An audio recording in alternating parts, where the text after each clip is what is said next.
And we should move on then to Anirban Lahiri from Bielefeld, and Thank he you. will talk about a similar topic, universal scaling close to the chiral limit of QCD, but in this time using staggered fermions for the calculations. Anirban, please go ahead. Uh, Hi, hello everybody. Can you see my screen? Yeah, it's Yes. fine. Okay, nice. Yeah, so I would like to start with thanks to the organizers for the invitation for sharing my works here. And also I would like to thank really my previous speaker for such a detailed introduction to the scaling and all these analysis, which will make really easy for me for the first part of my talk. Thanks. And yeah, so I'll be talking about the universal scaling, and all the calculations are done within staggered discrete, highly improved staggered quark discretization scheme. And so basically this in this talk, we will be answering one key question, that what is the chiral transition temperature in the continuum limit for the 2+2 for the two massless flavors, and possibly another question, that what is the nature of the chiral phase transition. Okay. And of course these two are related questions. And just to give a perspective, I would like to show the from the seminal paper of Pisarski and Wilczek. We know that depending on the fate of the effective restoration of the axial UA1, there can be two possibilities in the 2+1 flavor case. It could be either belong to the chiral transition, could belong to the O4 universality class, or if the UA1 is effectively restored at chiral TC, then it could be first order. Okay. And that gives us these two versions of the Columbia plot, and we are trying to pin down the correct one out of these two. Okay. And I would like to mention that in this free flavor, in the which when we go through these diagonals of this Columbia plot, there is a calculation which didn't found any such first order or Z2 endpoint with some scaling argument up to 50 MeV. And for the 2+1, that means going through this horizontal dashed line towards the chiral limit, we are doing the calculation, and I'm going to present those calculations now. So let's move on. And so as you have heard already, that this is the equation for scaling of the pseudocritical temperatures, and this x actually represents some observable. Okay. And you have already seen that two kinds of observable have two different positions of the peaks. And here I am showing also observables, like this is a scaling function, the red one, which is related to the chiral susceptibility. Okay. Which peaks at around 1.3 or so for the O4 case. And also which you have shown earlier, that for the inflection point of the Schreiber, which is related to the Fg prime, or the negative of the Fg prime. So that peaks a little below. And this, so for this difference in the peak positions will appear through this equation at any non-zero values of h. H is the scaled quark mass in my slides. And so you can see immediately from this equation that at any finite h, different observable is going to give you a different estimate of the pseudocritical temperature. And but all of them should go to the chiral TC0 at the limit of h tending to 0. But how does that go to the chiral limit? That is the question we are going to answer. Okay. And you have seen some examples already. So here I define our key quantities, which is the kind of the ratio, which was I'm really sorry, I forgot to put the reference. So this was in the QCD scaling perspective. This was introduced by Fritjof and Edwin in 90s. And so this quantity actually behaves like a Bender cumulant for different mass in the infinite volume limit. and actually that that crossing point defines the TC. And so we turned around the question that first we evaluate the points where this becomes 1 over delta, and we know in the chiral limit those T deltas actually is going to give me a TC in the chiral limit. Okay, so similarly we calculate the another quantity which is like the another temperature, which is defined as the 60% of its peak value, which is shown in the left hand plot here in the bottom plot. Okay, the reason you can understand in the following, like see the ZP, which gives the scaling of the peak of the chiral susceptibility. So that has a value of ZP of order 1. So that immediately tells you that the upper equation, by the way, can you see my moving mouse? Yeah, we can. Yeah, thanks. So for any, from the going towards chiral limit, we are really expect a large drop from the, let's say, physical to the chiral limit, because this Z is order 1 for the peak position. So our philosophy is not to choose the Z in this region, but to choose a Z which is at or very close to 0. And those are the Z's which are defined in these quantities. Okay. The Z delta in the infinite volume limit is exactly 0, and the Z60 is 2 order of magnitude lower than 1, and that will be seen, the effect of this can be seen really in this schematic plot. Okay, so if I take the peak positions and I calculate this blue dot, this is a schematic plot, and if I calculate the blue dot at the physical mass, then you can see this ZP will give you a large drop at the in the temperature towards the chiral limit. Okay, and I just want to mention the linearity can be seen here, and the non-linearity really you can see very close to chiral limit. Okay, so the so on the contrary, if I choose the T's or T deltas or T60s, okay, which is like here, because so in the infinite volume limit, the point lies here, and you can see if I choose the red or the green curve or the estimators, then actually on the at the value of physical mass itself, this gives a quite reliable estimate for the chiral TC. Okay, and that's the advantage we are going to sort of we are going to get in our analysis. Okay, and of course this schematic plot is without any regular contribution. Regular contributions will change this plot, but that we will see how much. Okay, but the main message is here that this little variation makes the chiral extrapolation much easier compared to the peak positions. Okay, now this is our results for the chiral susceptibility for various values of quark masses. Going from low to high, it's the quark mass is decreasing, you can see. And I just want to mention that we didn't see any evidence of the first order phase transition till 80 MeV of pion mass through the volume scaling. And if I take the peak values of this, which are expected to scale in the scaling regime, like h to the power 1 by delta minus 1, it's roughly the fit roughly works.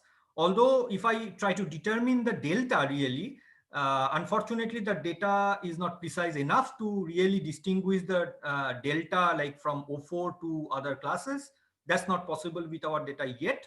But if I do the same analysis with a non-zero HC, which is expected, as you have seen in the earlier talk, for a Z2 endpoint at a finite HC, our preliminary analysis shows that HC is 0 within the current estimate. Okay, and so another important point which I would like to take you from this plot is the following: these black points. So black points are the points which are T60s. Okay, so at this value of the temperature, the susceptibility becomes 60% of its peak value, and you can see that going to the lower masses, this temperature already saturates. So it's become almost vertical at the last two masses. So the temperature saturates towards the chiral limit, and that already gives you almost an estimate that for this n tau, which is going to be your chiral transition temperature, and this is quite fine.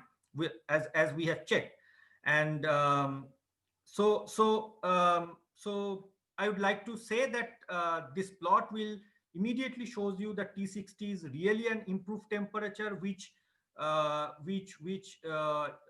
you cannot see from the peaks, because you can see still in these two masses peak is still shifting. Okay, so I can't estimate really, but here look at the 60 points, it's already has become almost same.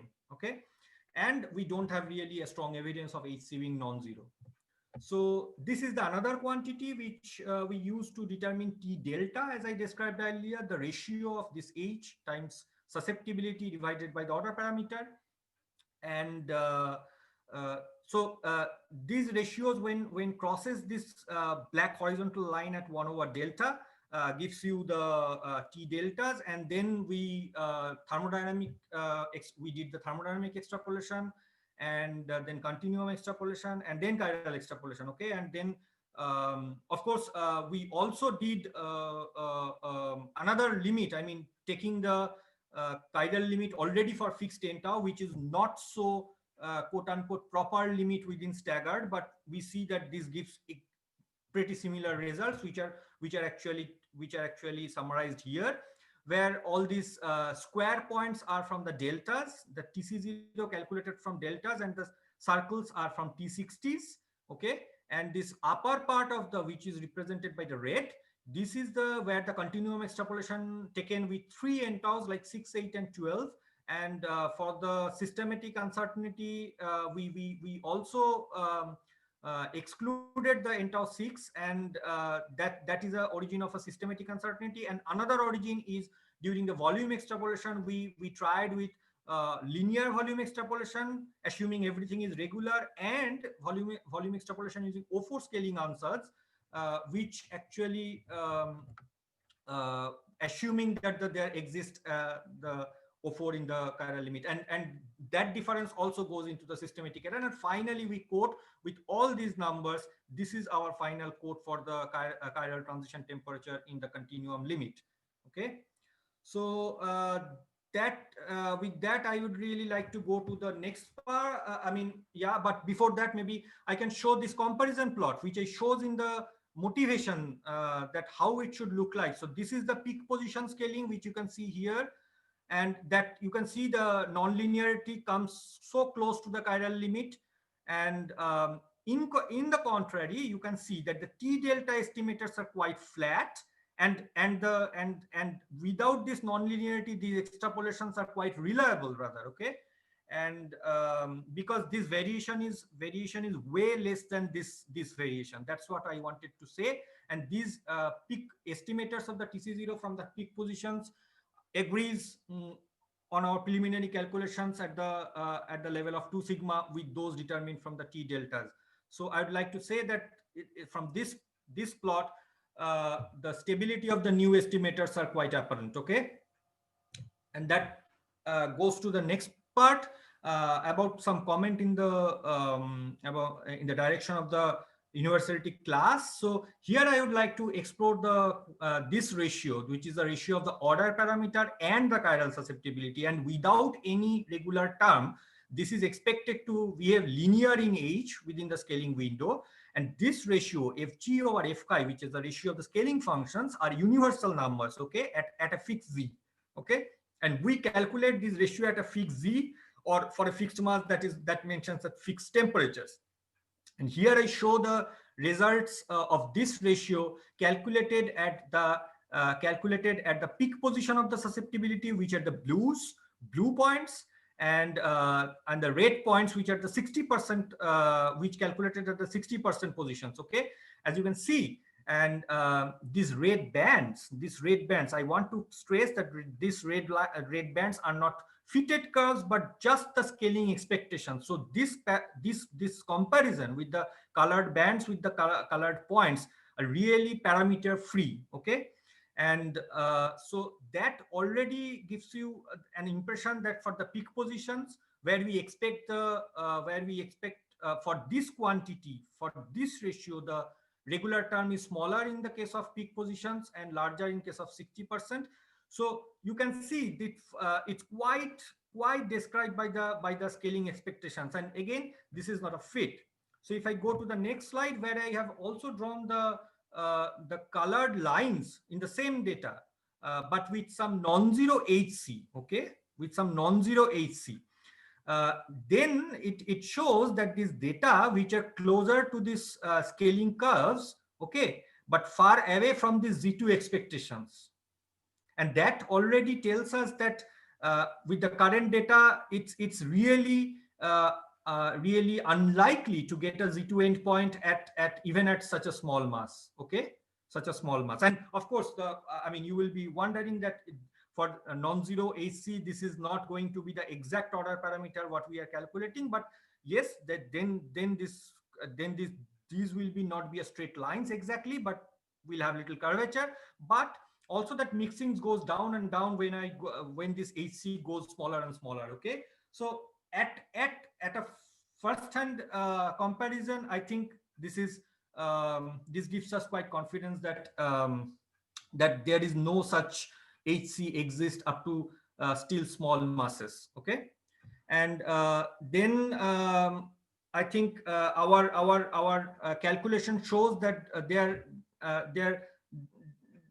is no strong evidence for a non-zero HC, and thus our data prefers like O4 in the continuum or O2 in the finite lattice spacing over the Z2 at finite HC scenario, okay.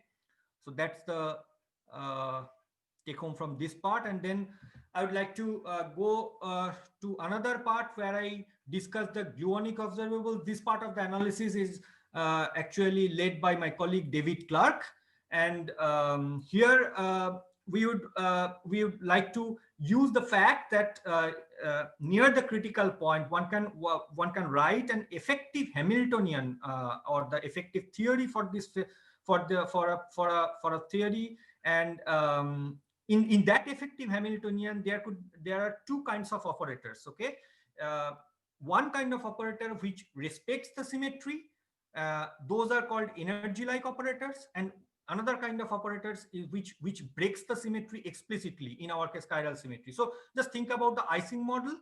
There is a term which breaks the Z2 symmetry, which is the sum over SI terms, that the term, and the other term which is the energy, and that respects the symmetry, okay. And that can be generalized. So it's not only the itself has to be the energy. If I expect for example the Polyakov loop to appear in some effective theory of QCD near this critical point, so that Polyakov loop has to appear in a way that it should not break the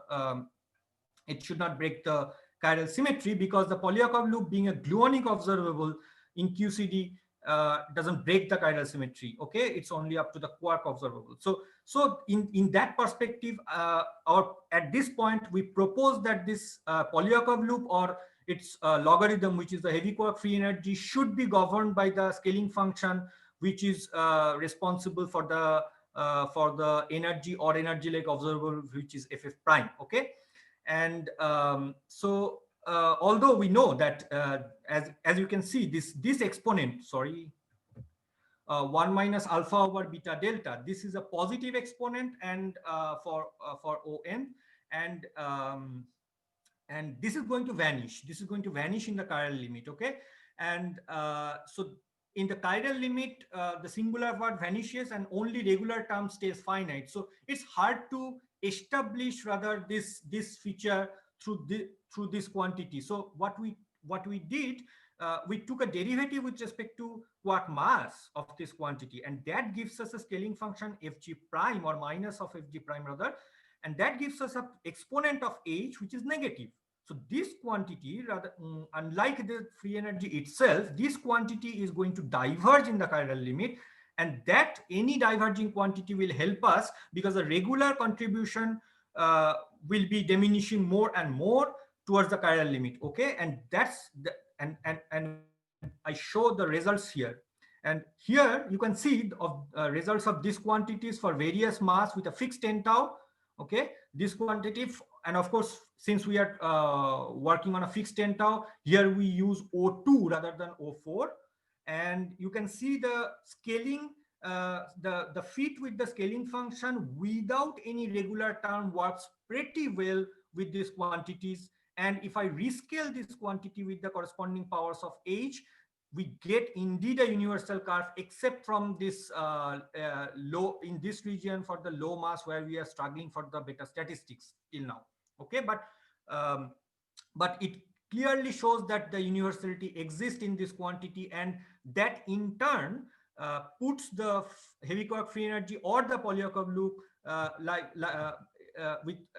is like an energy like observable with respect to the chiral symmetry, chiral phase transition. Okay, and once we determine the singular part parameters here from this fit, and by the way, and those singular part parameters agrees quite well with the other determinations like I showed earlier, and using those singular part parameters, then I go to the free energy itself and estimate only the regular part, and then I have shown the fit range and the fits in the data, fits and the data in the inset, and you can see it works quite well. And surprisingly, way below its fitting range, it describes the data quite well and matches with the expectation of, which was by Arivola et al., that the contribution of the free energy and the Polyakov loop can be described as the hadronic contributions from the static light HRG, which is shown in this golden line here. Okay, so then once everything is determined, this Polyakov loop just plotted. There is no extra fit or anything involved. This is just the prediction, and that works quite well. And then comes to the another temperature derivative of the free energy, which then should go like the specific heat. Okay, and that we have written here in the for the chiral limit, and this is this famous T to the minus alpha form, which is really hard to detect, as can be seen from the scaling calculations by Jürgen Engels. That appears, and that we also see that appearance of that peak appears at very small masses, which are way beyond our current reach. Okay, it appears like 10 to the power minus 5 or so, where I have used, of course, all the parameters from these fits of the del F del H and the free energy itself, I mean the singular and the regular respectively, and these are the calculation for then this CV like quantities. And also in the main panel you can see the in the main panel you can see the CV for spin model itself, which is the O2 spin model, which is the dotted line, and then the solid black line is for the prediction of the QCD, and of course the height, as you can see in this from this expression, at t equal to 0 reduced temperature, that is at TC, the singular part vanishes because alpha is negative for O4. Okay, that is important. And then the regular part completely determines the height.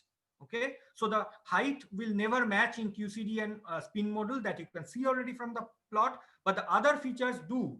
Okay, and this is sort of in the inset. That's why we show when this appearance of the peak appears in case of QCD, and that as I said, it appears in the at least 2 order of magnitude lower masses than we are considering now.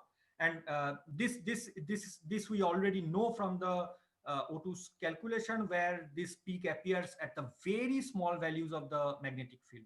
So it's same. And identifying a peak in general for the CV-like quantities in special for CV itself, the d epsilon dt, so the temperature derivative of energy, it's because of the regular background in QCD, it's really hard, as was discussed in this reference. Okay, so that is another take-home message, that Polyakov loop behaves as the energy-like observable with respect to the chiral phase transition. And let's come to the next part, and this analysis is being led by my colleague Mugdha Sarkar, and here we discuss about the conserved charge fluctuations. Okay, and conserved charge fluctuation is the derivative with respect of the free energy with respect to the chemical potentials that we know all. And now the point is, since chemical potential don't break the chiral symmetry explicitly, so very close to the chiral limit, to the leading order, this chemical potential should appear in the temperature like scaling field. Okay, and it should appear as a square because of the CP symmetry. And so in the scaling window, we can expect from this above equation that one temperature derivative is going to be same as two chemical potential derivative. Okay, and that immediately tells us that then chi2b, which is the second order derivative of free energy with respect to mu b2, then expected to behave as the energy density again, energy like observable. And if that is true, then again we can expect this equation to be hold. And here we take here we take another path, so to say. The path is like the following. So this equation can be evaluated. We have another 3 or 4 minutes. That will be fine. Thank you. Then we evaluate at the fixed temperature, and that temperature we choose at TC itself. Okay, and then this ff prime z at z equals to 0 becomes a constant depending on the universality class, which is O4 in this case. Okay, and then we can try to see whether this we indeed see that a linear behavior exists when I plot these quantities chi2b at TC for different h. Is it linear with respect to the h to this exponent? And the result is shown here. Here are the chi2b's for different masses, and you can from the interpolation we calculate the chi2b at TC for which is at 144 for n-tau 8. So in somewhere here, and we extract these values for different masses and plot with respect to the h to the 1 minus. So ml by ms is my h, as I said earlier. So you can see indeed this agrees to a very good extent as a linear extrapolation. Okay, and actually this plot gives you something more, because as I said, in this case in the chiral limit, this is the singular contribution is going to vanish. So all in the chiral limit is regular. So here in the chiral limit everything is regular, and at any finite mass it is singular plus regular. So from this difference I can get the singular part itself for a finite mass. And if I take the ratio of the singular parts from this formula, you can see that everything except the kappa 2 are same for different conserved charges. Okay, just if I can do the same thing for electric charge as strangeness, then the ratio of the singular part should give me the ratio of the kappa 2 in different strangeness. Okay, as different conserved charge, I'm sorry. And this preliminary calculation shows that kappa 2 by kappa 2s is roughly 1, and kappa 2q is factor of 2 larger compared to kappa 2b. And all these findings, each of these findings actually goes with the physical mass results by HotQCD, which you can see in this reference. And that immediately tells us that this kappa 2, which is the leading curvature of the pseudocritical line, doesn't change much when I go to the physical mass to the chiral limit. And that's an important result that has an effect on the global phase diagram of QCD. And I think yeah, and about the fourth order we don't expect a divergence at the peak at the cusp rather. So we are really struggling to get the cusp here. I mean struggling with respect to the statistics, but already at 80 you can see an increase in with respect to 27 and 40. And for the sixth order it should diverge, and still we for this physical mass to the ms by 40. So here for the red point pion mass is 140 MeV, and the green points pion mass is 110 MeV. So for this shift in pion mass in the singular part of the sixth order, I expect a ratio of roughly a factor of 1.27, which is roughly true within error, but we are improving on it. Okay, so from this part of the analysis, I'd like to take you the message that conserved charge fluctuation, second order conserved charge fluctuation also behaves as the energy like observable, and that brings me to a summary. And I would like to stress on the point that this current estimate of the TC0 is actually puts a bound on the critical endpoint due to the global phase diagram of the different characters of the phase diagram. That puts a bound also a critical endpoint actually also in the physical mass plane. So it is important. So this number is important, and this clearly tells us that critical point in the physical mass planes is unlikely to be found above 130 MeV or so. Okay. And I would like to stress that Polyakov loop and the second order cumulant of conjectural fluctuation behaves as the energy like observable. And as I have said earlier, our calculations doesn't show any evidence of a GC transition in the non-vanishing HC. So this favors ON in the chiral limit. And in this regard, the additional low mass measurements will help us to be confident in the scaling behavior, of course, through this issue of the order parameter and the susceptibility. And the calculations, ongoing calculations of the disconnected part of the chiral susceptibilities and chi pi minus chi delta will also throw some light in the UA1 restoration, which is also important, and exploration of the specific heat-like observables are ongoing. So we hope to get some results soon. And thank you. Okay, Anirban, thank you very much. Yeah, we are at the end of the time. If there's a very quick question, then we can take one question. Otherwise, I would suggest we postpone the discussion of the outlook and the summary of Anirban's talk to the discussion session.